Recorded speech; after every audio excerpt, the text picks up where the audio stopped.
अच्छा सा लड़का व अच्छा परिवार देखकर उसका विवाह कर दिया गया और वह अपने ससुराल आ गई। ससुराल में इतना बड़ा परिवार तो नहीं था, फिर भी सास ससुर देवर ननद सभी लोग थे।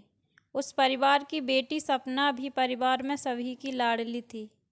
अपनी भाभी के आने के साथ उसे ऐसा लगने लगा मानो उसे एक बड़ी बहन मिल गई हो।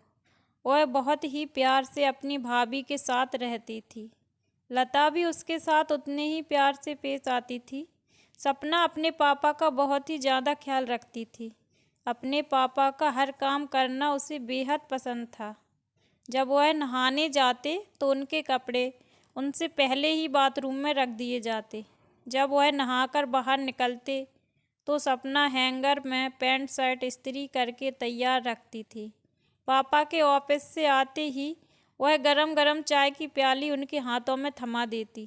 सपना रात का भोजन रोज अपने पापा के साथ एक ही थाली में करती थी। सपना भी अब तक विवाह योग्य हो चुकी थी और कुछ ही दिनों में उसका रिश्ता भी तय हो गया।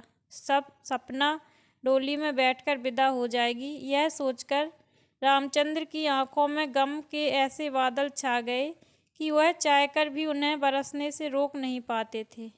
उन्हें लगता था कि सपना के जाने के बाद घर कितना सूना हो जाएगा। उनका इतना ज़्यादा ख्याल कौन रखेगा, वह उसके बिना कैसे रह पाएंगे। यही सब ख्याल उनकी रातों की नींद उड़ा चुके थे। एक दिन सपना ने अपने पापा से कहा, पापा मैं शादी नहीं करूँगी। रामचंद्र चौंक गए। क्या हुआ सपना, ऐसा क्यों बोल रही हो बेटा? पापा मैं आपके बिना रहने की कल्पना मात्र से ही सिहर जाती हूँ। मैं आपसे दूर नहीं जाऊँगी, फिर मेरे पापा का ख्याल कौन रखेगा? सपना बेटा, हर बेटी को एक ना एक दिन विवाह के बंधन में बंधकर ससुराल तो जाना ही पड़ता है। इसका कोई दूसरा रास्ता नहीं है। आखिरकार सपना का विवाह संपन्न हो गया। विदाई के समय सपना जब भी अपने पापा की तरफ आंख उठाकर देखती, उनकी आंखें बिना बोले ही सब कुछ कह देती। एक दूसरे के दिल की धड़कनों को पहचानने वाले पिता और बेटी एक दूसरे के मन में उठे हुए तूफान को महसूस कर रहे थे। जाते वक्त सपना अपने पापा से लिपटकर फूट फूट कर रो रही थी। रामचंद्र भी अपने आंसुओं को रोक न पाए और सपना अपने पति के साथ ससुराल के लिए विदा हो गई। घर शांत और सूना हो गया। पूरी रात बीत गई। दूसरे दिन सुबह रामचंद्र जब नहाने गए तो उनके कपड़े हर रोज की तरह ही उनके बाथरूम के अंदर मिले। वह हैरान थे। नहाकर जब वह बाहर निकले तब पैंट शर्ट का जोड़ा इस्त्री किया हुआ हैंगर पर लटका उनका इंतजार कर रहा था। जब शाम को वह वापस लौटे तब उनकी बहू लता सपना की तरह ही चाय का प्याला पानी के गिलास के साथ लेकर आई। लता की तरफ देखकर रामचंद्र को उसमें अपनी बेटी सपना का रूप दिखा। उन्हें ऐसा महसूस हो रहा था मानो उनके समक्ष सपना ही खड़ी है। रामचंद्र की आंखों में उस वक्त खुशी के आंसू झलक आए।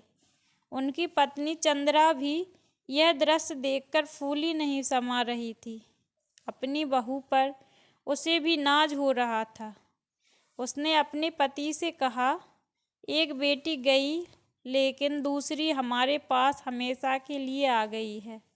रात में भोजन का समय हो गया। सभी लोग भोजन करने बैठ गए। तब लता को आवाज़ आई, लता बेटा आ जाओ, हम दोनों एक साथ एक ही थाली में खाना खाएंगे। लता आश्चर्यचकित रह गई। वह आई और अपने पिता के साथ बैठ गई। रामचंद्र ने अपनी थाली से रोटी का पहला कौर उठाकर अपने हाथों से प्यार के साथ उसे खिलाया और कहा, लता बेटा आज से हम दोनों हर रोज़ साथ में खाना खाएंगे। मैं नहीं जानता था कि मेरी एक बेटी विदा हो गई, लेकिन दूसरी बेटी तो मेरे पास है। लता ने खुश होकर कहा, हाँ पापा, हम दोनों अब से रोज़ साथ में खाना खाएंगे।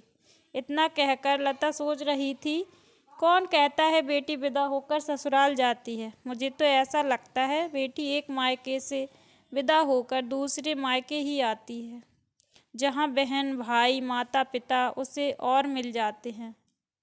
कुछ दिनों बाद सपना पग फेरे के लिए वापस आई। शाम का वक्त था। वह अपनी ससुराल की बातें सबको बता रही थी।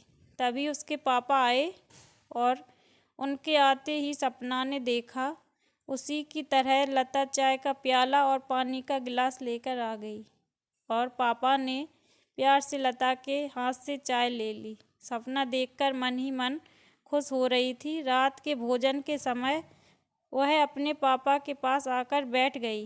तभी उसके पापा ने आवाज़ लगाई, लता बेटा आ जाओ। आज रामचंद्र के एक तरफ लता और दूसरी तरफ सपना दोनों ही उनके साथ खाना खा रहे थे। आज यह दृश्य देखकर सपना बेफिक्र थी कि उसके पापा का ख्याल रखने के लिए उसकी भाभी है, जो पापा को कभी दुखी नहीं होने देगी और उनकी कमी हमेशा पूरी करती रहेगी। तो दोस्तों, आपको ये कहानी कैसी लगी? अगर आपको कहानी अच्छी लगी हो तो वीडियो को लाइक, कमेंट, शेयर ज़रूर करें। अगर आप लोग चैनल पर नए हो तो चैनल को सब्सक्राइब करके बेल आइकन को प्रेस करें ताकि आपके पास सारे नोटिफिकेशन पहुंचते रहें। Thanks for watching.